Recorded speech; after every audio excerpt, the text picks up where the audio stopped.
Welcome to Our Life in Books, where we talk about our lives, books, and everything in between. I'm Elizabeth. And I'm Samantha. And we're cousins. Oh, God. Oh, dangerous. Double clink. Oh, all right. I don't remember what I'm supposed to say. No, I'm just kidding. Today we are deep diving into The Black Kids by Christina Hammonds Reed. Yay. I'm so excited. But first, what tea are we drinking? So today we're drinking the Kentucky Bourbon Tea from Adagio. This is one of their new teas, and I actually got like an email that said you could get a free sample. Oh. And I went on the website and was like, no, I'll just get the 8-ounce bag. I was wondering where this came from. I'm already going to guess that I like it. So the little blurb about it says, whether sitting cozy by a fire or on a snowy winter day, or sitting out on a front porch swing on a sultry summer afternoon, looking out over green rolling hills, our Kentucky Bourbon Tea suits many occasions. With hints of malt, soft barrel smoke, caramel, roasted apple, and vanilla, this tea echoes the nuance of a good bourbon without the boozy side effects. I was going to say, it's very smoky. Yeah. It says also try this tea iced with mint-infused simple syrup for a teetotaler's perfect mint julep. Ooh. Sip slowly and savor. It is one of those like teas for sipping. Like it's really good just to. I don't think I've ever had a tea like this. Not like don't chug it. It's not like I need caffeine, so I'm gonna chug tea. Oh yeah, no, I don't think I've ever had a tea like this, and I would not have pictured you like. I thought we got this like you got this just like in a box randomly. No. That's I crazy. like the smoky teas because I think that Autumn is Green kind of has a little bit of a smoky flavor too. But this one has like a heavy smoky flavor, like you're drinking bourbon. As a bourbon drinker. I like it. Yeah. I'm not a bourbon drinker, but I like this. I think you would like certain bourbons, but you have to sip them just like this. Yeah. Okay, this charger's not going to work, guys. Is not. it going in and out? Yes. Oh, I should have brought you a different one. That's okay. Goodbye.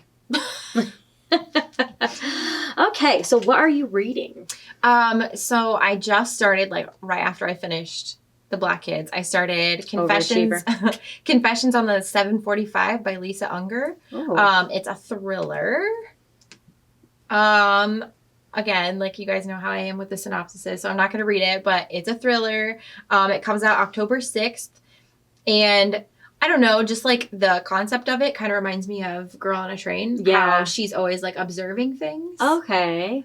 Yeah, I like but I've just barely it. started it. Like the first couple chapters are kind of jarring. Like I was not expecting.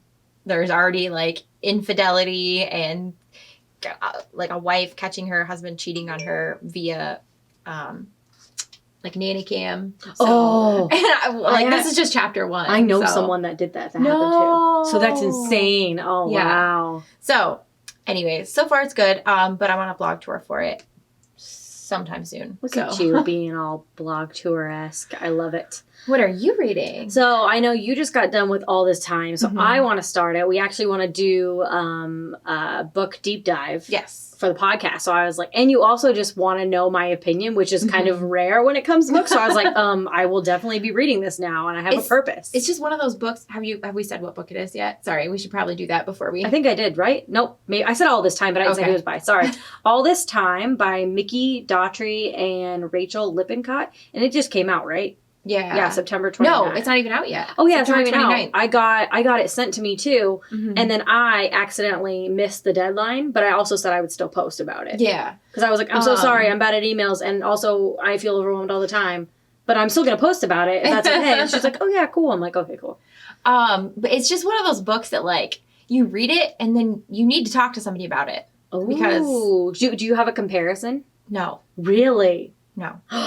Okay, I'm definitely gonna rage read that then. It especially because you read a lot of romance. Like I need to know if I'm crazy. Yeah, it's a YA romance contemporary. I haven't read as much romance, maybe because I actually have a romantic life now. But have you read their other book, 5 Feet Apart? No, I actually want to read that. That's on our book to movie list. So I haven't. Yeah. I have the book. I bought it because I wanted one without the movie cover on it, but I haven't read it because I wasn't sure if we were going to do something or not. Yeah.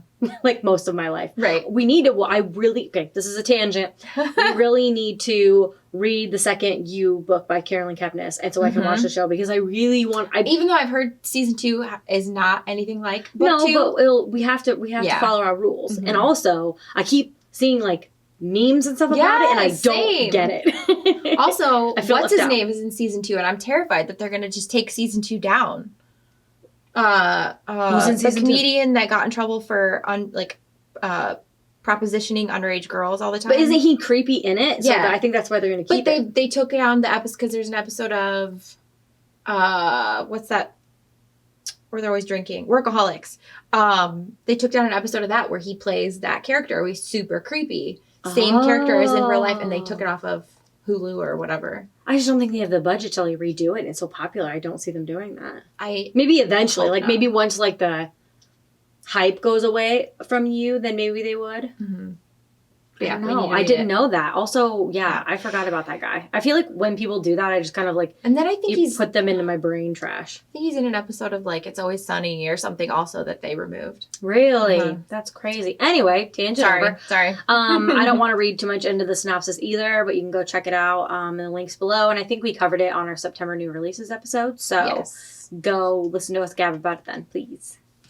And we're going to yeah. read it for November. Yes, I'm really excited. So, go get your copy and Yes, go Then- support the authors. you can tell us what you think. Yes. I'll say when it comes out is September 8th, so you still have a day to pre-record. September Pre-order. 29th. Yeah, but this comes out September 28th. Oh. I'm not crazy. A little bit. So you can still pre-order it and support. So sorry. Oh my gosh. Okay, hold on, guys. I'm gonna put this in. If you guys are watching on YouTube, one of our Like our soundproof wall Yeah. things? The squishies? So what happens when you put a soundproof wall in is it starts to fall. They don't stick to the wall. No, and like if we spray that stuff in here, it's so strong. Yeah. So I just noticed and it's just hanging on for dear life. yeah, so if it All falls right. in the middle, this would be great. But yeah, so go pre-order it. I'm excited to talk about my Kindle Unlimited Yeah. recommendation. I saw this and you hardly put anything in here. Like you didn't even put the author, so I was like, oh, what is this? I got real excited about it, so that's why I just like put it in there. I was on definitely like a kick. So it's Cinder and Ella by Kelly Oram. And I think it was because I was from the We Are Cinderella's Dead kick still, so I was still on like the fantasy kick. Yeah. So let me see. What would you do if your anonymous internet best friend turned out to be Hollywood's hottest celebrity? What? Yeah. Cinder458, your blog anniversary is coming up, right? Ella, the real hero. Do all these Hollywood friends of yours know the world use word like blogiversary? So do you have the Google Goodreads app up? Because I don't have it up. No, I have Okay. Amazon. I will look it up really quick. Cinder and Ella. Anyway, so it's a duology, and they're both on Kindle Unlimited, which is awesome. It is a YA romance. I'll read the synopsis. It's been almost a year since 18-year-old Ella Rodriguez was in a car accident that left her crippled, scarred, and without a mother. After a very difficult recovery, she's been uprooted across the country and forced into a custody in the custody of her father that abandoned her when she was a young child. If Ella wants to escape her father's home and her awful new stepfamily, she must convince her doctors that she's capable both physically and emotionally of living on her own. The problem is she's not ready yet. The only way she can think of to start healing is by reconnecting with the one person in the world who's ever meant anything to her anonymous internet best friend, Cinder. Ooh. Hollywood sensation Brian Oliver has a reputation for being trouble. There's major buzz around his performance in his upcoming film, The Druid Prince, but his management team says he won't make the transition from teen heartthrob to a serious A-list actor unless he can prove he's left his wild days behind and become a mature adult. In order to dose the flames on Brian's bad boy reputation, his management stages a fake engagement for him to his co-star Kaylee. Brian isn't thrilled with the arrangement or his fake fiancée, but decides he'll suffer through it if it means he'll get an Oscar nomination. Then a surprise email from an old internet friend changes everything. Aww. That's so cute. And I was definitely on like the Cinderella kick still. So I just think it's really cute, and it sounds like a little light duology if you're like feeling like you need some like little cute romance in your life. No, I'm just not gonna say anything. Sorry. I'll fight you. I was gonna say All This Time is not a cute little romance. It is a YA romance, but it's not a cute little romance. Sorry. Oh, I thought you were going to die. I remember when we got into a verbal fight when you started trashing Romeo. I thought you were going to go in. I was like, I'm ready. Bring it. No. That's why I want you to read it. I want to hear your opinions. It's not like more romance. That's good to know that it's not a light romance. It is not. Ooh. It is not. If you go read the synopsis, you will know right away it's not a light romance. No, I don't want to. I don't want to. You guys go read it. Okay.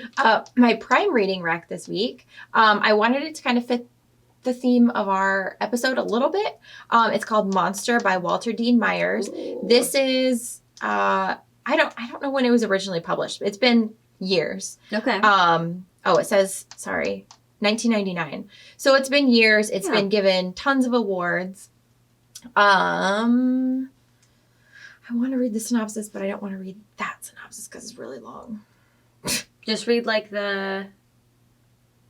Here. Sometimes I feel like I've walked into the middle of a movie. Maybe I can make my own movie. The film will be the story of my life. No, not my life, but this experience. I'll call it what the lady who is the prosecutor called me. Monster. Ooh. 16-year-old Steve Harmon is on trial for murder. A Harlem drugstore owner was shot and killed in his store, and the word is that Steve served as the lookout. Guilty or innocent, Steve becomes a pawn in the hands of the system, cluttered with cynical authority figures and unscrupulous inmates who will turn in anyone to shorten their own sentences. For the first time, Steve is forced to think about who he is as he faces prison, where he may spend all the tomorrows of his life. As a way of coping with the horrific events that entangle him, Steve, an amateur filmmaker, decides to transcribe his trial into a script, just like in the movies. He writes it all down, scene by scene, the story of how his whole life has turned around in an instant. But despite his efforts, reality is blurred and his vision obscured until he can no longer tell who he is or what is the truth. This compelling novel is Walter Dean Myers' writing at its best. Ooh, that sounds so good. Right? And I've seen it like everywhere. I've just never read it myself. Yeah. I think I'm almost positive I have a copy of this at my mom's house. Really? Yeah. Because I remember it like going around when we were teens too. Oh, yeah. Okay. I could believe that. So that is on Prime Reading. Yeah. Our announcements, our next deep dive is Fable by Adrienne Young. And that'll be in October. Yes, I'll be in October. It's also a new release, September 1st. And it's a YA fantasy, a girl at sea, and survival, and pirates, and it's gonna be amazing. Pirates. The cover is so pretty. It's so pretty. And then the cover of book 2, you see half of her face on book 1, and then book 2 is the other half of her face. I love that. Yeah. That's so smart. It looks so cool. They look really cool together because I happen to get Goodreads where on the side it says like books like this book, and it was the 2 books side by side. Oh my gosh, it looked I love so that. Cool. Oh, cute. And then our next Tea Chats episode is talking about the first 2 episodes of Schitt's Creek. Yeah. I'm so excited. I am too. I feel like we're going to love it. We just see so many memes everywhere, and I'm like, I need to know. And everyone's like, this is so Schitt's Creek. And I was like, I don't know what that means. I need to know. All right, you ready for this? Yes. Deep dive. Yes, let's learn about Christina Hammonds Reid. Deep dive. No, I feel like that's from something. I don't know. It's from something. Somebody else does that.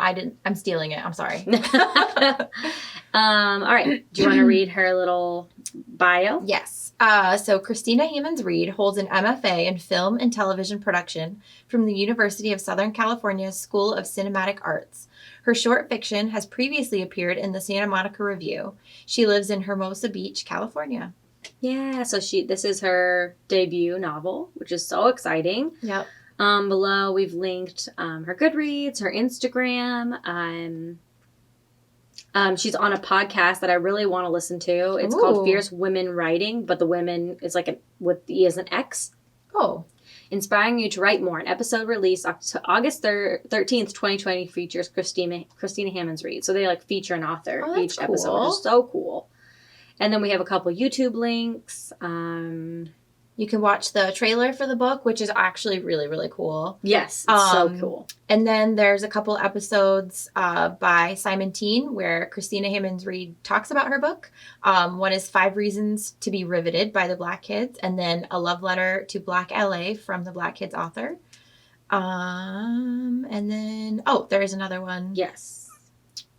what is this one called? Um, Sorry. I think it's just like her talking about her book. Oh, okay, Books Like Us. Okay. Yes. And then I wanted to tell you guys about Hear Our Voices book tours. It says their mission is to provide a space for marginalized voices to be seen. They believe books by BIPOC and QT BIPOC plus POC and QT POC authors deserve the same treatment as their white counterparts, and their blog tours aim to connect BIPOC, QT BIPOC plus, POC, and QT POC reviewers with works that represent them throughout all social media channels, both international and domestic. So they did a book tour for this book, and obviously all of those are own voices. Yes. So we really encourage you guys to go check that out. And we also encourage you to seek out reviews and content about this book created by own voices and Black creators. We're obviously two white girls from it. We grew up in the Midwest and we still live in the Midwest. So our thoughts and feelings on this book are only framed by our own experiences. So it's really important for you to go seek out other creators too. Don't just watch this. Yes. Or listen, whichever you're doing. Whichever you're doing, yeah. I completely agree. All right, the synopsis for The Black Kids. The Black Kids by Christina, because you said The Black Kid. I wanted to do that, but I messed it up. You guys should watch that YouTube video to see what we're talking about. All right. Perfect for fans of Hate U Give, this unforgettable coming-of-age debut novel explores issues of race, class, and violence through the eyes of a wealthy Black teenager whose family gets caught in the vortex of the 1992 Rodney King riots. Los Angeles, 1992. Ashley Bennett and her friends are living the charmed life. It's the end of senior year, and they're spending more time at the beach than in a classroom. They can already feel the sunny days and endless possibilities of summer. Everything changes one afternoon in April when 4 LAPD officers are acquitted after beating a Black man named Rodney King half to death. Suddenly, Ashley is not just one of the girls, she's one of the Black kids. As violent protests engulf LA and the city burns, Ashley tries to continue on as if life were normal, even as her self-destructive sister gets dangerously involved in the riots. Even as the model Black family facade her wealthy and prominent parents have built starts to crumble. Even as her best friends help spread a rumor that could completely derail the future of her classmate and fellow Black kid LaShawn Johnson.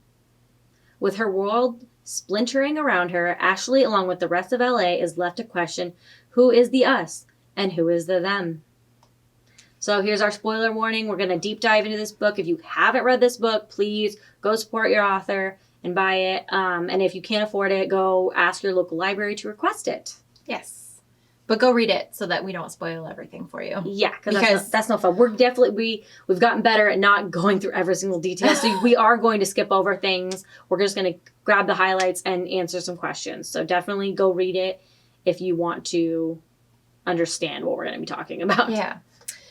Okay. So, I do want to say, it was kind of hard for us to come up with a beginning, middle, end. Yes, definitely. This book is told as a stream of consciousness, and it goes back and forth in the timeline. So how can we do a beginning, middle, end when the timeline is constantly shifting? Right. And yeah. Okay. So bear with us. Right. So the very beginning starts out. Sorry about that little hiss thing, guys. I don't know what just happened. So the beginning starts out when Ashley's only 5, and the wildfire, sorry, I couldn't think of what it was called. The wildfires are inching closer and closer to their home, and her dad is kind of staking out his place. He does not want to leave his home. No. All the neighbors are leaving, but as the fires get closer, he doesn't want to leave his home. Yeah. He's worked so hard for this home. And I feel like fire is a big theme throughout this book. And definitely. So that's this beginning, forward kind of sets the scene for the book. Yeah, definitely. Or not epilogue. Oh my God. It's not called a forward either. What's it called? Well, the thing before the book starts. Prologue? Yes. Haha, I thought of something. I was I have no idea. Yeah, so that's kind of how this book starts, is we're seeing this through the eyes of 5-year-old Ashley. And like I said, it really sets the scene for the theme of fire throughout the book. It does. So then we go into Ashley, and she's 17. She's a senior, right? Yes. I believe she's a senior in high school. I'm so sorry. Do you hear that? Uh-uh. I swear I'm like doing my S's really hard. Guys, I'm okay. I'm so sorry. She seems to be a typical high school teenager. She obviously lives in LA. Mm-hmm. Her 3 best friends are blonde white girls. Yeah. Oh, we can't forget, this is the 90s too. So right. The entire book is set in the 90s. So all the nostalgic feels are right. there. All the songs, all of the little like nods to like what they're wearing, neon, like it's great. Sorry to interrupt. No, you're fine. So yeah, they're just typical high school teenagers that live in LA. So they skip school to go to the beach or to hang out at one of their houses' pools. Yeah, drink a little, smoke a little. Can I say that on the podcast? Yeah. Okay, yeah. I didn't know. Yeah. Okay, smoke weed. So that's kind of like we get to see her just being a naive young teen. And I think this is too like where we get that first glimpse into how she starts to see how she's treated different than her friends. Yeah, they say because she's black, oh, this happened, the cops only talked to us, or that only happened because you're black. Or some of them say the N-word. Yeah. Which is mind-boggling. Even in the 90s. Yeah. Yeah. Yeah. But yeah, we see kind of first how she first starts seeing how she's treated differently than her friends. Yep. And then we're also introduced to her sister, Jo. Yeah. She is older. She's like 4 years older than Ashley. And she's always just kind of been... she's 21. Yeah. Troubled, I guess, is kind of how her parents put it. They call her sad. Like that she has sadness within. Like that's what her... Lucia? Does Lucia say that? Okay. Lucia says that she has sadness within because her dad's always like, there's no room for sadness in this house. Like basically, no room for the blues. Yeah, no room for the blues. And she's like, well, some people just have sadness within. Yeah. So she's like, I think they kind of get it, but also like in the 90s, mental health wasn't really as like accepted, which is unfortunate. So we're kind of introduced to her. She went to college and then she stopped going to classes and suddenly got married and didn't invite the family. And so, just very like reckless, rational thing, like irrational behavior. Right. And so, we kind of get that glimpse into that relationship too. And she got married to a white man. And so I think her parents have some feelings about that too. Yes. Yeah, definitely. I think that they are upset because they provided everything for their daughter and she's like rejecting everything that they've done for her. Right. Because they paid for her to go to a nice high school and then college. And she just like dropped out of college and got married. And she's also living in like a poor part of town. Yeah, exactly. Okay. So that kind of gets us into the middle of the book. Middle, if you want to call it. I don't know. Sure. And the riots start. Right. So this is when the verdict comes out. Yeah, because we're hearing like little bits of news, like little clips here and there. Like, what do you think? Are they gonna convict them? Like, whatever. And it comes out that they acquit all 4 officers. And then it's kind of like the city explodes with anger. Right. Yeah. This is when the riots start. I mean, now, to be honest, we see this stuff more and more, which is insane that it can be recorded and things can be so public and still nothing happens. And so you got to take yourself out of it. This is like one of the first time this has happened. When it's recorded. Everything is recorded. Yeah. So that's why this is such a big deal, is because this is, for the first time, this is mainstream to everyone. Everyone watches this and can't believe that our justice system is so corrupt. Right. So yes, the riots start. And then, that leads us to meet Ashley's cousin Morgan. Yes. It's her dad's brother's daughter. Her dad's brother's name is Ronnie. Yes, Ronnie. Yep, and Ronnie still lives where they grew up. Yeah, he runs his mother's old vacuum repair store, and like the riots and everything are getting closer to their store, so he brings his daughter Morgan over so she can be safe with them because they live in a rich part of town that is not touched by the riots. Exactly. Like, I mean, that's happens today. And Morgan's mother is in Las Vegas. So like, yeah, she left them and everything like that. So we meet Morgan and we also find out that Lucia is leaving. She's going back to Guatemala and this is kind of like crushing for Ashley because it was her best friend growing up, basically, like a second mom, like an older sister. Their nanny / housekeeper. Yeah, she lives with them. She's lived with them for like so many years. She's grown up with her. She hangs out with her like every Wednesday. Every time I do this. She said like when she was younger, she'd like go into bed with her when she had a nightmare, and they're just like close. They're like close like sisters. Well, she tells Lucia something she doesn't even tell her own mom. She tells her a lot of stuff. So I think that there's so many changes happening all at once, and there's riots and like all of this stuff. So there's a lot of like emotional turmoil that's going on. Right. And so of course this leads Ashley to kind of do a lot of thinking about things and changing and growing and realizing, you know, things are different for her than they are for the other Black kids at school. And she meets a new friend, right? She meets a new friend at school that is, you know, different from the girls that she hangs out with. Yes, because the girls that she hangs out with, she grew up with. Like, right. And as she says, like, you know, you change as a person and you want your friends to see that. But it doesn't, I don't think her friends are growing with her anymore. And we need to see them change. You know, she needs to see them change with her, and she needs to start standing up for herself, which she starts to do. She starts correcting them, and she starts, you know, understanding that and owning that she's Black. And that means something. Yeah. And she's hanging out with Lana. Yes, Lana and LaShawn and all their crew, and Candace. Yeah, and I think Lana kind of gives her another like insight to a completely other world that's going on right now, right then too, is Lana lives on the same property as a male couple. Like, yeah, which, oh my God, I love them. Yeah, they're so, like, that could be a whole separate I would book. Definitely read a book about them. And also shows, like, Lana, who's, like, goes through a lot of issues. Like, I noticed that they do touch on mental illness a lot, too, which was really nice. Or, like, not mental illness, but, like, mental, like, people going through mental, like, struggles. Yes. And I think Lana shows that, and Lana's also like open, like she's like refreshing. Like she says that like with Lana, they can jump on the trampoline and they can joke around and stuff like that and be silly and not have to just like talk about boys and all this stuff. Yeah. Like you can just like be a kid a little bit and like have fun. Right.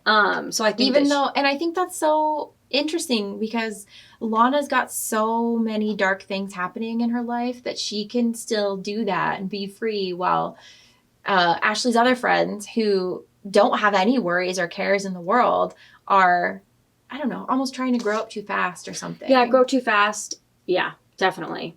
I would say that's good. So now we're going towards the end. Everyone's changing. So, you know, Ashley still goes to prom with her friends because Lana can't go.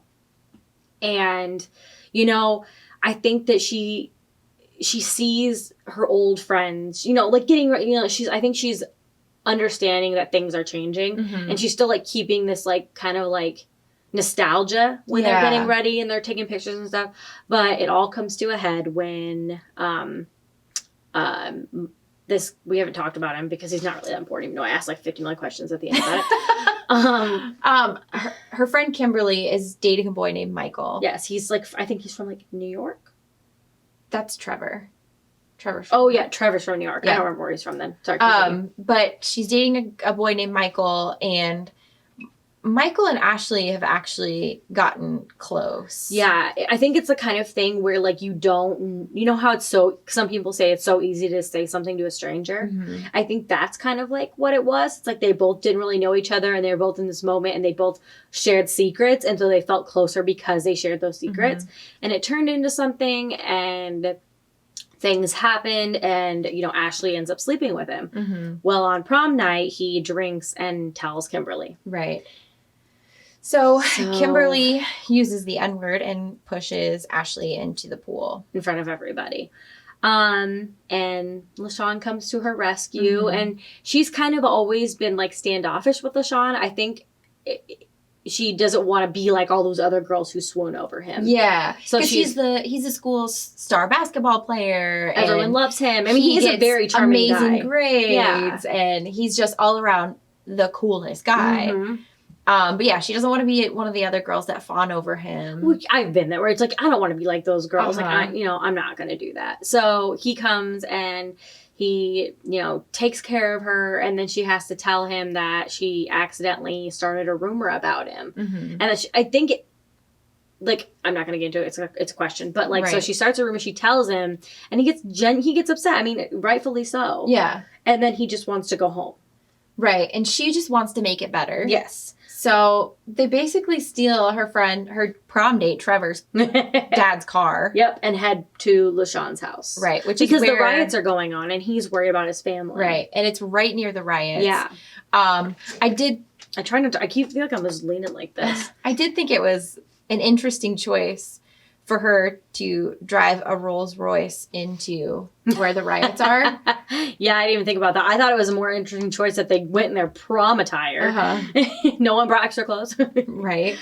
So they go, and LaShawn's family isn't there, so they're leaving, and he forgets the keys. He goes to jump the fence to go back, and a cop shines a light on him. And it's just kind of this, everything goes silent feeling where it's like, okay, we've seen this. We've seen what happens. We know, in our brains, we've already filled in what's going to happen, unfortunately, because of what we've seen in the media and we've seen. And it's the first time this has ever happened to Ashley. Yeah. She's heard about it, obviously, happening to other Black kids. Yep. And she saw it with her mom when they were walking past a convenience store. She saw 3 Black boys up against the building. Yeah, not men. Children. And so this is the first time it's ever happened to her. And I think LaShawn even makes a comment later because she said that was really scary. And he's like, oh, yeah, it happens. And it's just but to her, it's not. It's a complete. What do you mean? How can that be your normal? That is normal. I mean, it is, but the sad thing is, I feel like the normal is fight or flight constant. Mm-hmm. A constant mode of fight or flight, which is not, it's not healthy. Right. So thankfully, his neighbors come out and, start standing up for them and being like, no, they're kids. He lives here. No, he's not trying to break in. Yeah, and also look at their clothes. Why would they be breaking in prom attire? Right. And then the female officer, puts down her gun and says, and she says, you're lucky it was me who stumbled upon you. Right. And then driving away still, I'm just doing my job. But you're not. No, you're not. You're profiling. So that happens. They go back. And she, gets back to the hotel, and Lucia says her sister's been arrested. And so she's rushed there to bail her out because her parents are trying to save the store. Mm-hmm. So their grandmother's store, now their uncle's. And so this is kind of now when it starts a speeding train. That's how I felt. Right. It was slow up, and then it just started going down like a roller coaster. Because her sister got arrested. Mm-hmm. She gets bailed out, but she's chipped her 2 front teeth. She's banged up. She's shaken. Right. And then we find out too that she didn't really do anything. Her sister's always wanted to be, it seems like she's always wanted to be part of something. Yes. And so I think she's a lost soul. Yeah. And so she got up in the middle of the night when her husband was sleeping and just started walking towards where the riots are happening. She just wants to be a part of it. Yeah. She wants to feel like she's doing something with her life. Right. And she happens to be near where a bunch of people are throwing Molotov cocktails. And the officers just throw her on the ground and arrest her right along with everybody else. Yes. So she gets put in prison. Yep. She's sentenced to I think 16 months. 16 months. And it's just that is such a long time. And if you don't think it is, I don't know what you're thinking, because it's a long time. It's and it changes you. Right. It's a long time to not see your family. It's a long time to not really see the outside, Well, and I think, not that I've been, but I just think that mentally, it would be so difficult to do. So yeah, her sister gets put in jail, and then it's her birthday. It's her 18th birthday, and they celebrate on the beach, and it's kind of a nice union of some of Ashley's old friends and some of her new friends. Yes, and it's a good combination. She's with LaShawn, and she gets to kind of enjoy both aspects of her new life. So it's a happy nice. ending. It is a happy ending, but it doesn't kind of feel happy because all of this stuff happened before that. Right. So I'm like, I'm happy, but I'm also still really upset right now. Yes. So that's a little brief talk about it. That's much more brief than we've done in the past. Yeah, we used to be real bad guys. We used to just basically talk about it for 2 hours. It was so bad. So our questions. Real quick though, I did want to tell you guys, if you read the book, you should when you read the book. Obviously, if you've gotten to this point, you better have read it. You can go check out Simon & Schuster has a bunch of book club questions, and they're very in-depth. And they're actually specific to this book. Yes. They're kind of the questions that, like, if you had read this book for a class in school, these are questions like your teacher would ask. Okay. Like it says, like, here's a theme that happens in the book. Like, pick out specific times when you saw it happen. And, you saying our questions aren't school worthy? I'm just saying all we're going to do is talk it out, but these questions are almost like you're writing a report. Oh, ew. I mean, some people do like that. Okay, how is a book review any different than a report? If you call it report, though, it scares me. If my teachers would have just said, write this book review or write this something review, I think I would have handled it a little bit better. Oh, my God. Okay, our questions. Remember the first... usually 7 or 8 are the same, and then we kind of dive into and some of the last ones too are some of the ones that we do for every book. Yeah, so there's some that are same. So we bookend it with our typical questions, regulars. Yeah. All right. Question 1 is who was your favorite character? Okay, so I said my favorite character is probably Jo. I really like how she's so much more complicated than Ashley ever thought she was. She is the kind of person that has a fire in her that needs to be let out. And then she also has that deep sadness like we talked about. Yeah. So I have a couple quotes about Jo. You overachiever. It says, Hurricane Jo is the black girl in ripped jeans and Doc Martens, drenching the rest of us in her feelings. And it's like we either need to batten down the hatches or be swept away. Oh, I love that. And then Jo's own pain never seems to be enough for her. It's like she has to take on the weight of everyone hurting everywhere. Oh, that's so good. I just really liked Jo. I kind of felt like, she was kind of misunderstood by her family. Yeah. And like we said, like mental illness was not as like well diagnosed or taken care of in the 90s. Yeah. And I just feel like she could have used that. Yeah, definitely. She could have used that help, and I just really liked her. Okay. Anyway, who is your favorite character? I put LaShawn and Lana. I really like LaShawn because he's so known as like this like athletic like all-star, but like he also was like best friends with the skinny white boy, and they're geeks, and he's like friendly with like he's so sweet to everybody. Everybody. Like he's friends with I can't remember her name, but they call her Jabba. From Jabba the Hutt. But it's so crazy that he has like these connections with all these people, and I think Ashley like realizes like, wow, like I've just been stuck in this little kind of like little mean girl bubble when I could have been enjoying all these other people, and I think Lana brings it out in her. I really like Lana because I just feel like it's so funny because I always pronounce it Lana because I knew a girl with that name, and I don't know. I mean, different people probably pronounce it differently. Anyways. And I just like her character. I think that she was going through a lot, but she still like carried and cared for other people, which was so sweet. And she also, in my head, embodies that like 90s grunge look. Yes, definitely. Definitely. I really liked her too. All right, least favorite character? I put Michael and Kimberly. Yes. The end. They're awful. Okay. I was going to say, I said Kimberly. I just think she's the worst kind of person.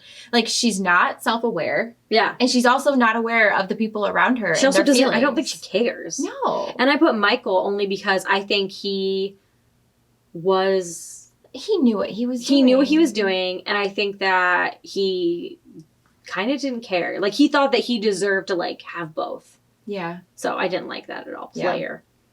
All right, hypothesis on the title and how it pertains to the book.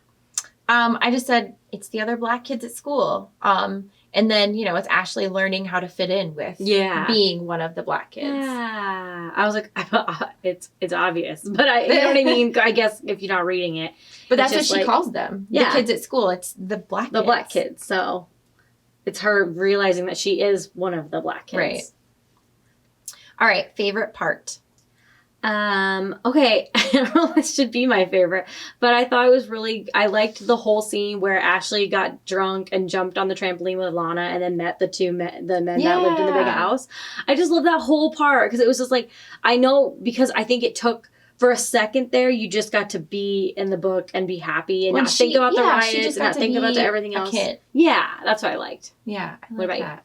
I said I really like the end. Like, I think it's both heartbreaking and happy. Like, I love how she's on the beach with her old friends that's still stuck around and her new friends. And, you know, it's just kind of like, it was this nice, happy ending. Yeah. I mean, like I said, it was still heartbreaking, but happy at the same time. Yeah, I agree. Okay. Least favorite part? Wait a minute. Wait, did I skip it? No, you're good. Sorry. I was just talking and now I'm talking again. So I was like, go is this right? Oh, is it not right? I don't know. I just was like, should I keep talking? I feel like I was just talking. I'm sorry. This is me being weird. No, I genuinely didn't. Least favorite part. Yes. Okay. So I said Joe's arrest and her trial and then Ashley's description of visiting her in jail. I got a really bad feeling about it, which we'll talk about. We have a question about that later. Yeah, I was confused, so you're going to have to help me. Okay. So I don't know why, but this made me cry. It was when Lucia told her she was going to leave and she started crying and she said, please don't go. I don't know why that just hit me in my feels. And I was like, oh my God. Because it's the first time you see you see her become a young girl. Yeah. Being like, don't leave me. And I'm like, oh. Well, and that's another like storyline that I would read if Lucia got her own book, like her whole story of how she had these children. And this happens a lot. Like I've read other books, you know, about this too, where like she had these kids and then she had to leave them in Guatemala so she could come here and make money for them. Yeah. She's doing it so they can have a better life. But as a mother, the decision to leave them would be so hard. Yeah. I want a whole nother book based on all of that. Like yeah. her story, definitely. How, you know, she left and how she comes back to them. Because that's the thing that Ashley realizes too. Like she's like, yes, it's so sad that she's leaving, but also I've gotten to have all these moments with their mother that they didn't get to have. Exactly. And she deserves to go back and spend this time with them. So, definitely. That killed me too. All right, describe this book in 3 words. Okay, I put powerful, heavy, and intense. Ooh, we have the same first word. Yay. I said powerful, emotional, and quotable. Because I think her writing is so... Yes. Like, I highlighted so many things because I'm just like, what? I like how she describes things. I really enjoy that. Okay, so favorite quotes. I'm guessing you have multiple, so... Yes, I do. Actually, this is what I wrote. I said, this is one of the most quotable books, and I mean that in the best possible way. We're watching Ashley come into herself, and she really has a lot of profound moments. Yeah. Okay, so under the stars, in our fits of flight, we're astronauts, weightless. Then gravity yanks us by our legs back down, and we have to relaunch ourselves. It's exhilarating, though, the fight. We bend our knees and reach our fingertips to get just a little bit more. We mean to fly, and for a time we do. Ugh, I was just like... It's so good. It's almost poetry. Yeah, no, I agree. And then this next one. I don't know now. Seems sometimes like growing older means the ground beneath you starts to shake and you keep trying to find the right structures to hide under, the right people to huddle with, the right roots. It's just another one of her just like realizing her friends and like I think that was so good. So I have 4 and they're shorter, but I think those are like they stuck out to me. So yeah. The first one is the sky was a palette of smudged eyeshadow. I really enjoyed that. I like the descriptions. Sometimes when you want to disappear, it's easiest to hide in music. Oh, I really like that one, but I would change it to books. Is like. I feel like it's really high. I think it's easy to hide in books as well. Yeah. Music for sure, too, though. There's a lot of days where I'm just like, just crank the music and leave me alone. Yeah. A riot is a language of the unheard. And that was actually taken by Martin Luther King Jr., which was cool. And then it's not that I don't care. It's that I don't know where to begin. And it's like when they're like taught, when she's like, I just don't know. Like, I'm so like frozen. So. Right. Because that's how she feels a lot of the time. Yeah. She's just like, I care about these things, but it's so hard to know what to do. Yeah, exactly. You know? All right. What feelings did this book invoke? I put sadness, and I also put overwhelming. Like, I felt like a overwhelming, like, pressure to, like, you know what I mean? Mm-hmm. So that's kind of how I could describe it. Yeah. I said anger and sadness. Yeah. It's disheartening to read about something that happened almost 30 years ago and realize it's happening again and again. Yeah. That We're nothing not has changed. like, we're not changing like we should be. Black people are still treated so unfairly, and what are we doing to fix it? Like, nothing's changed. No, That's what nothing's changed. That's what this felt like this whole time. And it's frustrating because it's like, okay, like, you feel like her, like, it's not that I don't care. It's just I don't know where to begin. Like, Right. I feel that. I'm like, how do we stop the cycle? Like, well, how like do I we? said, it's been almost 30 years. Yeah. And these same protests and riots are happening now. Yeah. And what I was thinking when I was, like, I half awake was this, like, people are always saying, like, oh, like, we don't need to grow and change, or, like, everything's fine the way it is. And how I'm going to put it to people maybe who don't understand that is, okay, let's take technology. Like, you love your phone, you love your internet, like, you love everything. But, like, if we didn't grow and we didn't change and we didn't evolve, you wouldn't have those things. Mm-hmm. So just because you enjoy one aspect of our growth and change doesn't mean that we don't need to correlate that to every aspect in our lives. Right.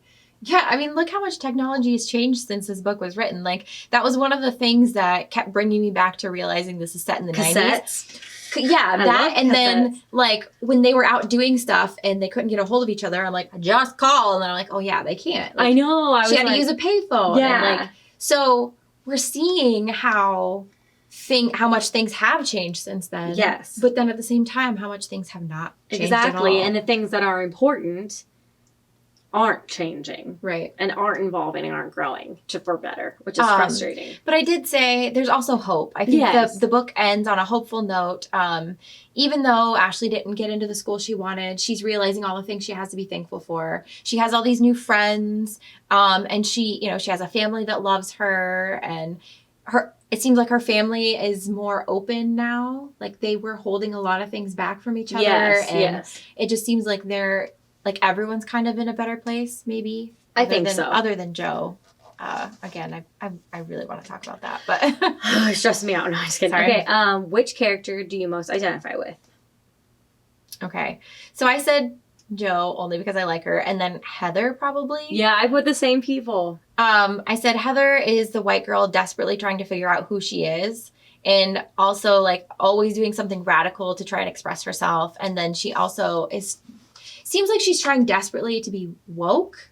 Yeah. While not really reading the room. Like, not quite being there. Yeah, and what I liked about her, and even Ashley says this, is that she does, like, stand up for people. Like, she's the only one that said what Ashley said about LaShawn was not true. Yeah. And so she does. She said, since Heather, like, had, cancer, she's just turned into, like, a very, like, she says what she says, and she, like, stands up for people. Mm-hmm. So I liked that. And I liked that she was trying. Did it take her very long to, like, actually, like, put actions into her words? Yes. So I like that about her. And I like Joe because I think we all struggle with what Joe struggles with in some form or another. And so I think that she was a very relatable character. Oh, yeah. I feel a kinship to that fire that she has. That it's like, I just want to go. I just want to go and do something. Like, I don't want to sit around and wait for someone else to do it. Yeah, I agree. Right. How are we doing on time? We got 10 more minutes. Okay. Now I'm going to have to edit that out. Sorry. Just kidding. Who's up now? Did you feel nostalgic for the 90s? I did. Did you? Yes. I really liked it. I think it's so funny, though, because Ashley's obviously older than we are. So she got to live out a part of the 90s that we didn't really get. No, exactly. Like, we were around for it, but we were too young to really remember it. And so too young to, like, really appreciate it. So I feel like it makes me nostalgic in that way that I am for the 80s, for, like, something that I didn't get to have. Yeah, we got the 2000s, which, I mean, but that was the late 90s, but I think the early 90s would have been a lot of fun, too. Oh, definitely. Why do you think Ashley spread the rumor? Okay, this is a point of contention for me. When you were reading... sorry, spread the rumor, start the rumor. No. You're fine. But, like, when you were reading, did you get the feeling that Ashley started the rumor? Because to me, when she started saying, I started that rumor, I thought the book was going to go in the way of they found out who actually started it. Oh, no, I read it like I thought she started it. Okay. Because it was just such an offhanded comment, and it was just made with, like, their small group of 4 people. So then I was like, did she start that rumor? You know? I mean, she thought it. Maybe not, but she thought it. And then she also told her friends, and her friends told people. Yeah. Well, and then that was the thing. That's what I like. So her friends had to have told people. Right? Oh, yeah, definitely. But I just think it was one of those things that she was conditioned to think. Yeah. And so she just blurted it out. Yeah, I agree. And I think insecurity, like she found out he got into the school she wanted, and she kind of wanted to get back at him. Yeah, I think, and you lash out, and maybe I agree that she, like, you know, has been around those girls for so long, she acts like them. And even he says that. He's like, I really hoped that you were like them, that you just hung out with them. So, yeah.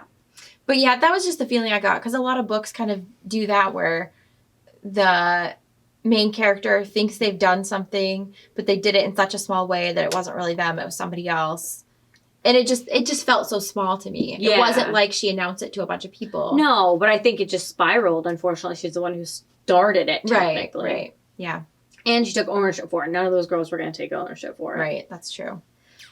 Do you think Joe and Grandma Shirley? Shirley, yes. Struggle with the same thing? I'm guessing yes for you as well. Yeah. Yeah, I think that they do. I think they both struggle with depression. Mm-hmm. You know, I think her grandma lived through a lot of really ugly things and had a lot of demons, a lot of, you know, things haunting her past. Mm-hmm. And Joe might have different things, but, you know, a lot of times that stuff is hereditary. And yeah, it's hereditary. And I think also it's just like, you know, not being, you know, it's like someone tells you you're depressed and they're like, just cheer up. It's like, kid, that's not how that works. Right. So, yeah, I agree that I think that they have the same thing and that it's really sad. Yeah. Why do you think Ashley allows herself to be treated treated that way in regards to her friends? Like, why does she allow them to talk to her the way, or like say, because you're black and stuff like that? Right. I think it's because she just got comfortable in her friendships. Yeah. She's known them forever. This has probably been going on forever. I mean, It has been. We know that. Kimberly, she tried to drown Kimberly. Well, and that's the other thing. Like, all of her friends are white, you know? Like, she's not had the experience of being around other black kids and being told that those things are not, like, she might feel like they're not okay. But she's never been, like, no one's never confirmed it for her. Right. And I think also it's just easy to keep being, I mean, she even says this, it's easy to keep being friends with people who already know all your secrets. Yes, I agree with that. And I thought she was always told to, like, be better than her white peers. So I think she's just trying to, like, take the high road and just be like, oh, just shrug it off and I'm fine and everything's fine because, like, I don't want to be known as angry. Right. Yeah. Right. She doesn't want to be the angry black girl that loses her mind. Yeah, because that's stereotypical. You know what I mean? So, yeah, exactly. Why do you think Michael and Kimberly's relationship is the way that it is? So, I kind of just put insecurity and it's easy. Yeah. I think it's just easy for them. They started dating. I guess I don't even know why they started dating. Yeah, it doesn't really, I don't think. But they started, and then it was just easy to keep going instead of breaking up. Yeah, and I also think that, like, Michael wanted his cake and eat it too. Yeah. Like, he wanted to be with Ashley, but he didn't want to give up whatever him and Kimberly had. Also, like, I wonder if maybe he didn't want to be with Ashley publicly. That's what I wondered too, but I didn't know how to phrase it. Yeah. I think maybe Which is so messed up. Want to be with her publicly. You know, because like the one time that we saw them, well, every time that they were together really was in secret. And I don't think it was just secret because it was away from Kimberly. No, I think it was secret because even if him and Kimberly weren't together, I don't think which is so messed up. Mm-hmm. Yeah, I agree. Okay. What do you think happened between Kimberly and Michael and Ashley and Michael and Kimberly and Michael after the book? So basically what happened with these characters after the book? Right. With their relationship those with three each other. specifically. Yes. I think they all went their separate ways. I don't think Kimberly will forgive Ashley, but I also don't think that Ashley should forgive Kimberly. No, I don't know. Like I did read a lot of reviews, and people were saying that they didn't like Ashley's character, and because she makes, well, not that they didn't like her altogether, but that she made a lot of bad decisions. I mean, even Christina Hammonds Reed says that she's a very flawed character. Right. Which, I don't know, like, to me, that just makes her feel more real. Yeah, I agree. And I'm sorry. I think that... Like, what she did was not cool to her friend. It's not. But Michael's at fault, too. And I also think at that point, was Kimberly really her friend? Right. Like, she even says, like, I just don't think that, like, they were frenemies. Mm-hmm. Like, they're friends, but they also didn't get along. And I also think...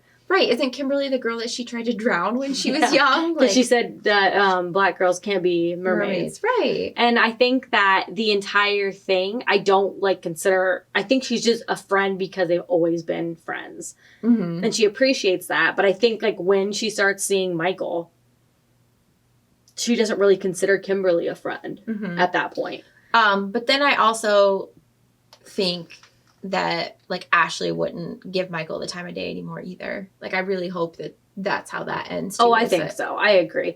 Yeah, I said they would probably, like, become, like, if they didn't grow and change. I was saying that, like, Kimberly's going to stay the same. Michael's going to stay the same. I could see Michael trying to get Ashley back. Yeah. And Ashley being like, no. Right. So, I don't think they'd all become friends at all. And they kind of just, changed. Yeah. All right. What do you think happened to Joe? Okay, I don't know now. So I'm gonna change my thing. No, don't change it. Just tell me what you think. I just said I hope to see that she was able to do something about her depression and become the activist she wanted to be. Yeah. I mean, that's what I really hope. But I was confused about the whole chapter. Yeah. So I didn't understand it. It went over my head. So the whole section where Ashley talks about going to see Joe in prison. Or Joe going to prison. Is very... It's written like in... It's written like almost like it's a letter to Joe. Well, and she writes it like... Because she says, like, on that day, like, you will wake up. You will wake up. Yeah. Like, so she writes it as in like it hasn't happened yet. But then she also talks about, like, I will come and visit you at prison, but it'll be awkward, and, like, that'll be the only time I come to see you. And so the way it's written, it just made me feel like Joe didn't do well in prison. And the writing made me, the writing around it was just strange, and it also, like, that whole thing, I was, like, crying, because I thought for sure it was leading up to Joe died in prison. See, I thought she wrote it as in Joe did die. Well, and then, because at first I thought maybe she died before she even went to prison. Yeah. And that's why Ashley's writing it like this. Yeah. Okay. That's how I thought too. Because didn't she say at the end, we'll be on the roof and we'll stand up and Dad will say, get off that roof. So I honestly think she jumped off the roof again. That's what I thought, but I don't know. Because why would you write it like that? Yeah. Like, it'd be, like, different if she was like, we went to the jail. You know what I mean? It could be still that way, but she wrote it as in, like... So it's kind of like, this is how it should have happened? Yeah, maybe? This is what should have happened. But it didn't. I don't know. I'm very confused. I would love to know. Uh-huh. Yeah.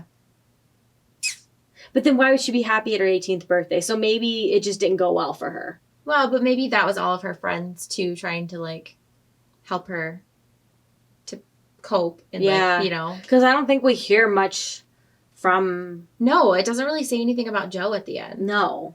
I don't know, that was just the impression I got. I really want to read through some more reviews and like, that would be really great, because I was like, I didn't well, and obviously if you guys read it, if you've gotten to this point, you better have read it. I would love to hear your theories, and I need, like, I kind of want to see if the author talks about it anywhere. Yes, I would like to deep dive on that. Or maybe on a Goodreads, like one of those questions to the author, I could write like, hey, can you please tell me what happened to Joe? Yeah, because we just really want to know. Yeah, because she was like, one will cry, one will laugh, and their voices will echo. So she talks about being there. You'll look at the brightest and think of me, and across town, I will think of you. So I don't know. Like, I don't know. Mm-hmm. It just felt very sad. Yeah. The whole section. Oh, yeah. Because so before leading up to that, sorry, we're going in a tangent, but before we lead up to that, her and Joe are talking. Mm-hmm. And she says, I'm afraid. Are you afraid? She doesn't answer. Instead, she stands up on the roof and stretches her arms out. to either side of her like she's a plane. Be careful, I say, but then I stand up too. She reaches her hand to mine. I grab it and extend my right arm so we are two of us planes together. A slight breeze rustles through the trees and pressing against our skin. The sun runs down the length of our wings. The Pacific glitters. Everything is a little sun-drenched and desaturated except for our brown fingertips against the blue. It's so beautiful, isn't it? Joe says. We don't got a lot to compare it to, I say. We've traveled, but not as much as our peers. I've already decided when I get older I'm going to have a passport full of stamps so I'll have to keep getting new passport pages. Maybe when we're older and she's better and I'm whatever it is I turn out to be, we'll see the world together. Paris, Istanbul, doesn't matter. Just look at it. Look, Joe inhales it all in. Content to be right here, right now, home. You better get your butts off that roof, my father yells. And then says, the night before, you will climb into bed with me. And I don't know. So I don't know. Yeah, I'm not sure. I'm not sure either. I don't know if it's just because, like, she can't talk about it. So she's, like, maybe, like, she's writing it in a diary. Or she didn't, like, make it. That was the part that really just had me kind of wrecked reading it. You know? Like, I just want her to cry. Yeah, I really want to know. So please, if anyone knows, tell us. Okay. How do you feel about the stream of consciousness style of writing? We encountered this with Don't Ask Me Where I'm From as well. Do you think that writing style is suited for this type of story? So I said, I really think this is the best type of writing for this particular story. Just like Don't Ask Me Where I'm From. Yeah. Like, Ashley's changing and the way she sees the world is changing. So I think the story makes the biggest impact when we see things how she sees them. Yes. We experience all these things with her. We hear her thoughts and feelings as everything happens around her. And so I just think it's the perfect way to experience this kind of story. Oh yeah, I agree. I enjoy this kind of type of writing. I feel like it makes you feel way more connected to the character when you're like with them the entire time. So you're really in their head. Yes. How do you think the riots happening today compared to those in the 90s? Has social media had an impact on how different or similar things are? I was like, they feel pretty similar, honestly. If you took away like the 90s, the 90s like references, I could probably say that it's today. I think that social media has impacted everything more now with the reach of the videos and protest and spread and education that's going on now. Yeah. I think we're getting a glimpse of it in the 90s with the Rodney King. And I think that it's only grown from there. And I would say that like, I mean, I just look at like, TikTok and I just see like all these young kids like educating themselves so young. Like we didn't have that. And to be able to understand like that things are wrong and to be more like radical or, you know, ready to vote, ready to make change at a younger age. I just think that it's really helped. More involved. Yes. What about you? I said so much of what is being described feels very similar. I think the riots and things happening now feel much closer to home because of social media. Social media now allowed people all over the country to come together and protest. So everyone's voices were being heard, even if they weren't in the cities directly being affected. Yeah. So, you know, in the 90s, I guess I haven't done enough research. I don't know if there were protests all over the country or if it was just in LA, but I know that now that's how things were. You know, like things might have just happened in Kenosha, but there were protests everywhere. Yeah. You know what I mean? Yeah. Or, you know, wherever something was happening, there were protests all over the nation. And I think a lot of that was because of social media. Yeah, I think so too. Because we can all like stand together, even if we're not like being affected by it. We can all stand. Okay. Is it my turn? Sorry. Yeah. Okay. If dates were never mentioned, would you know that The Black Kids was a historical fiction novel? Explain your answer. If so, what does this say about our progress as a nation? And this question is directly stolen from Simon & Schuster's discussion questions that we talked about earlier. I just thought it was interesting. Yeah, I thought it was too good of a question not to ask here. Do you want to answer it? Because I didn't answer. I just said, like, it feels... I wouldn't know this as a historical fiction. No. Right. I honestly would think that this is actually real. And I think that it says that our nation is very flawed and very skewed towards cis white men with power and money. And I think that is that is not taking into account most of the nation that is struggling. I said, so at first I said no. I did too. I just said no, period. I said no, exclamation point. And then I was like, I mean, yes, the references throughout the book make it obvious when this is taking place. But I was surprised by the number of times that a reference was made. And then I was kind of like very surprised. And I was like, oh, right. Like, this is not happening right now. This is happening in the 90s. This is happening almost 30 years ago. It doesn't feel like that. It feels, I mean, this just happened. Yeah, and every time they kept saying, like, the 1992 riots, I was like, oh, no. I mean, like, my brain was like, no, the riots now. Like, so my brain just kept flipping it to be like, no, this is now. This is the exact same thing. It felt, like, I think I said it before, but it felt like now until it got to, like, I'm going to go use this payphone. And I was like, oh, right. I dropped my cassette, and I was like, oh, my gosh. Yeah, exactly. All right. Describe how this book is important in today's climate. I think it's important to realize that this has happened in the past and will continue to happen until change is made. Yeah. And that starts with us. Right. The generation now. Millennials, Gen Z, and boomers that are woke, like our Aunt Karen. Right. Her name's Karen, but she's not a Karen. Yeah, she's not a Karen. She kills me on Twitter. She just yells at Joni Ernst all day. It's amazing. I love it. I said this book is like ripping a page from today's headlines. It's just so on the nose. Yep. It felt unreal, especially because she obviously wrote this book before the current protests started happening. So it's just, it's truly unreal how on the nose it was. Like, the time it came out, it was just so, it's insane. Yeah, like, yeah, she said that in one of the YouTube videos we linked that you guys should watch, that she wrote it not realizing how mirroring it would be to today. It's like looking into a mirror. Like looking into a mirror of the past and realizing that. And I think a lot of people should read this book and realize that this is a sign that we need to change. Right. It's nuts. America's not great. No. Sorry. It's not. Yeah, it was never great. No, so please point to a time when it was great. Yeah, awful. Please point to it. Sorry, it's your turn. Is it? Okay. Yeah. I was just still angry. Book recommendations. Like this book? So I obviously said, because it keeps getting pitched as similar, The Hate You Give by Angie Thomas, although I think they're very different books. Oh, I do too. I understand the similarities, but we've read both of them, and I would say that they're like in the same, like, obviously in the same field, but are there like overlapping themes? Like, I mean, obviously one big one, but the other ones aren't as overlapping. I think The Black Kids is more coming of age. It's more a story about Ashley. And The Hate You Give is kind of about, like, the bigger picture. Yes. You know? Yeah. I don't know. I don't know if that makes sense.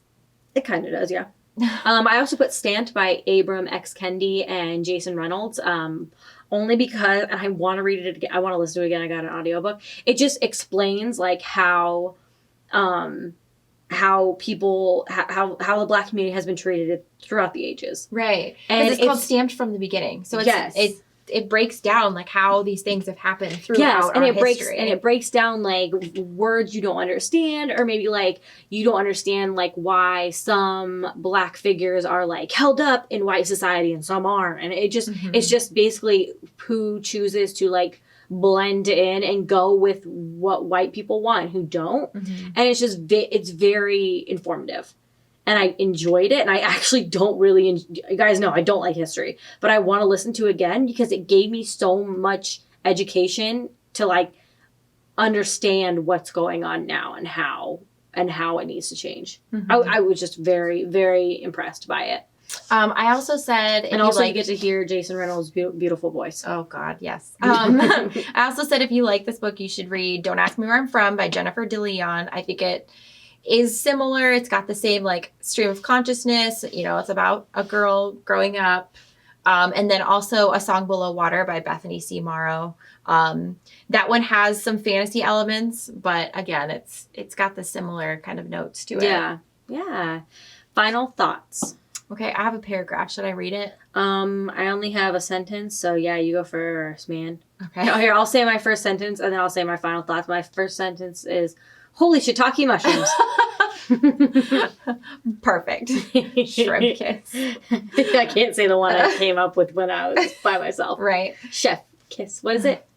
French kiss. Okay. Okay. Read your paragraph. So I said this book was heavy in ways that I didn't expect. I went in knowing it was a story based in 1992 during the Rodney King riots, so I knew the subject matter wasn't going to be easy to read. But when the story starts, it feels very much like most other contemporary books I've read. And even throughout the story, at its core, it's a coming-of-age story. Ashley's 17 and just living her life. The riots don't much affect her because of the neighborhood she lives in, the school she goes to, and everything that's happened in her life up until this point. But as the story continues, she realizes the ways in which the riots do actually affect her and the people around her, and how much her family is left unsaid. There's a lot of family history they don't talk about, and though they're a wealthy family now, they've endured many hardships and pain to get to this point. It's just, again, like, it's so much heavier than I ever expected it to be. It's so heavy. You kept bringing up the fire, and that's why I wanted to. We should do that from now on. That was really good. The theme thing? The theme for fire, but did you notice there was a theme for water as well?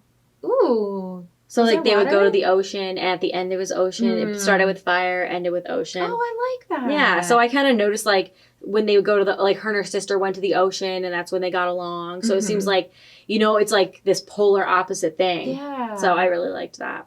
Oh, I like that a lot. Yeah. And then maybe the elements are just a thing throughout this, because she also talks about her relationship with her sister, and one of them is fire and the other is air, and they need each other to survive. Yeah. Oh, now I'm just messed up about Jo, and I really want to just email her. I'm just going to spam email her. Just tell us. I'm very curious how because a lot of authors will do that. They'll leave things vague because they want it to be up to the reader. But I kind of want to know her thoughts, like how... Or, like, I guess, don't tell us, but tell us why you wrote it the way you did. Mm-hmm. That's what's throwing me off here. Because wasn't there one other section that she wrote like that? No, I can't think of what section of the book it was. Maybe not. That was the only section I remember. I need to know what happened to Jo. Yeah, I do too. Okay, so you guys should let us know what you thought. I'll answer the questions and tag us or send us an email, ourlifeinbooks@gmail.com. Yeah. And don't forget to go check out the Black creators who talk about this book. Yes, because they will definitely have more of a reference and more insight into these books. Yeah. We are just kind of outsiders looking in, and it's a very enjoyable book. This is one of those that I think should be on, like, summer reading lists for high school students, or such a coming of age story, especially for, like, seniors. I feel part of their curriculum, because it's got history, and it's just got all this stuff that teachers could really incorporate into. Yeah, I agree. And go support Christina Hammonds. Read her new debut novel. Really kicked butt. Yes. I can't wait to see what else she does. I know. I'm so excited. All right. Well, thanks for coming and listening to this. All of our social medias are down below, as always.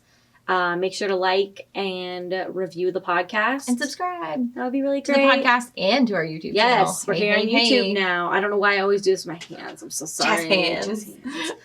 These aren't spirit fingers. These are spirit fingers. And it sounds like leather or something. Yeah, I hate it. Got off track. We have a Patreon if you want to come join us on there. Pretty fun. We do after hours, silly stuff, kind of like drinking our, like, not R-rated, PG-13 stuff. Like, we talk and joke and, like, do that. This month on After Hours. Yes, this month on After Hours, we're going back to, like, the 2000s. And we talked about this sometime. Mid 2000s? Yeah, mid 2000s. Basically, we were talking about nostalgia stuff 2 Fridays ago. Mm-hmm. And I was, like, talking about sites, and we brought up text from last night. And I used to love that. Uh-huh. We used to send it to each other all the time. So I was like, is that still a thing? It is still a thing. So that is crazy. One, I want to start submitting texts. And two, we're going to read them. It's going to be really great, I'm so guys. excited. So it's going to be such a nostalgia trip. Yeah, it really is. Like, on those Facebook memory things, I get a lot of them where it's like, that's all you put in the message to me was just one of the texts from last night. I was like, I love it so much. I'm going to age myself, but we used to have to pay for text messages, so we would just send each other stuff on Facebook. We used to message on Facebook all the time. Oh, yeah. Can't spend for all the world to see too, just back and forth. Yeah, because there was no like messaging, guys. We were on Facebook when you just had to post on each other's wall back and forth. We were in Facebook before there was a feed, a timeline thing. You had to invite me because you had to belong to a university, and I couldn't get Facebook until I got accepted into university. And then you were like, "I can send you an invite now," and I'm like, "Yay!" And like if you wanted to see anything on Facebook, you had to go to someone's profile to see it. Yes. It's wild. It's Aging changed so ourselves. much. 1,000. Well, thank you guys for your support and listening to us or watching us on YouTube. Really appreciate it. I don't remember our outro. Got more tea to drink and books to read. Oh, you should have said that first. Yeah. You didn't ever say it. I didn't? No. Oh, I don't know why I thought that you could only say that on Tea Chats. Thanks for listening. We'll see you next week. Bye.